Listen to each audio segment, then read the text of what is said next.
मित्रों, आज हम बताने वाले हैं कि बरसात का टाइमिंग आ चुका है और हमें कौन सा पैनल इस समय इस्तेमाल करना चाहिए बरसात के मौसम के लिए।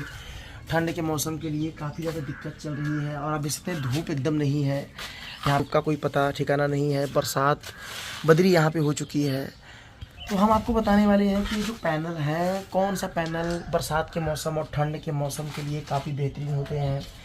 कौन सा पैनल ऐसे होते हैं जो बरसात और ठंड के मौसम में उनकी असलियत सामने आती है, हम आपको बताएंगे। ज़रूर वीडियो को लाइक कर देना और चैनल को सब्सक्राइब के बेल आइकन को ऑन कर देना।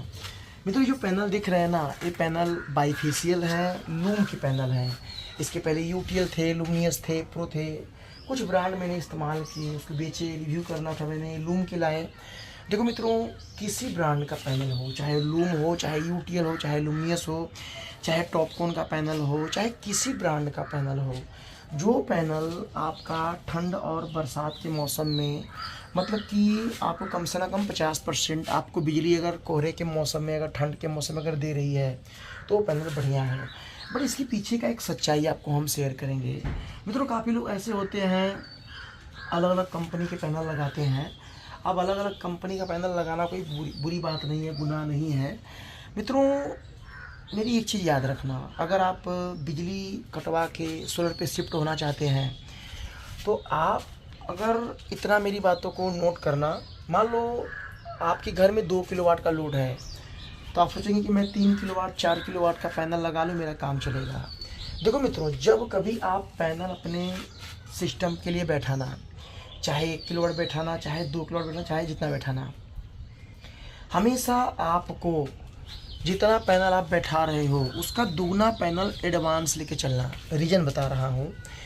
अब देखो, मान लो आपने 5 पैनल बैठा दिया, 10 पैनल बैठा दिया, तो 5 पैनल गर्मी के मौसम में धूप में फर्स्ट क्लास काम करेगा, और 10 पैनल भी लगाओगे वो भी काम करेगा। 2 पैनल लगाओगे गर्मी के मौसम में धूप में, वो भी काम करेगा।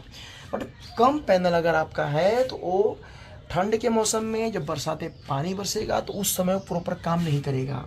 फॉर एग्जांपल, अगर आपने गर्मी में 5 पैनल लगाए हैं और आ गया बरसात का मौसम और ठंड का मौसम आ गया, कोहरे का मौसम आ गया, तो आप 5 पैनल अगर गर्मी में इस्तेमाल कर रहे हैं और वहीं पे अगर आप 15 पैनल कर देते हैं बरसात के मौसम में और ठंड के मौसम में, तो जो आपने 5 पैनल गर्मी में इस्तेमाल किया, जो 10 पैनल बढ़ाया आपने ठंड और बरसात के मौसम में, इससे होगा क्या कि आपकी जो बिजली की प्रॉब्लम थी वो उस समय भी ख़त्म हो जाएगी। पता है क्या? क्योंकि ठंड के मौसम में लोग हीटर चलाते हैं, रूम हीटर चलाते हैं, वहाँ भी जरूरत पड़ती है। तो मित्रों, एक चीज़ मेरी ये बातें नोट कर लेना, जितना आपको नीड है उसका 2.5 गुना 1.5 गुना आपको पैनल रख के चलना है।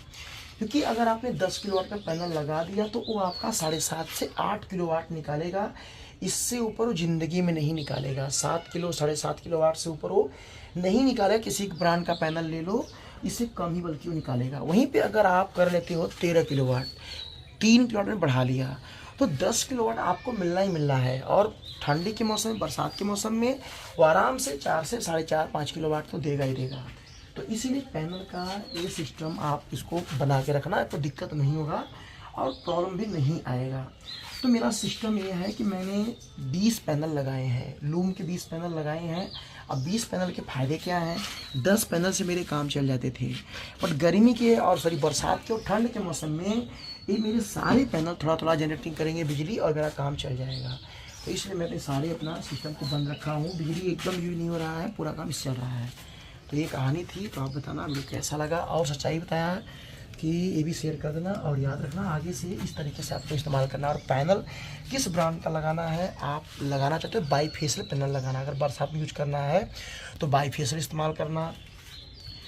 कुछ बोलते हैं टॉपकॉन ले लो, किसी चक्कर मत पड़ो, जो आपके पास है उसको इस्तेमाल करो और बढ़ा लो। बाकी पैनल काफ़ी कॉस्टली भी नहीं है।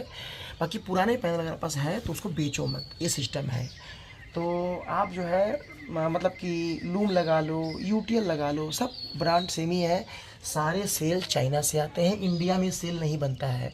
यहाँ पे मैन्युफैक्चरिंग, मतलब कि यहाँ पे ला के इसको, मतलब आप कुछ प्रोडक्ट को मैन्युफैक्चरिंग करते हैं, बाकी सेल तो चाइना से आता है। किसी ब्रांड का होगा, आप कितना रिसर्च कर लो, पता कर लो, सेल चाइना से आता है, इंडिया नहीं बनाती है, बात याद रखना। थोड़ा कैसा लगा लाइक करना, चैनल को सब्सक्राइब करके बेल आइकन को ऑन कर देना।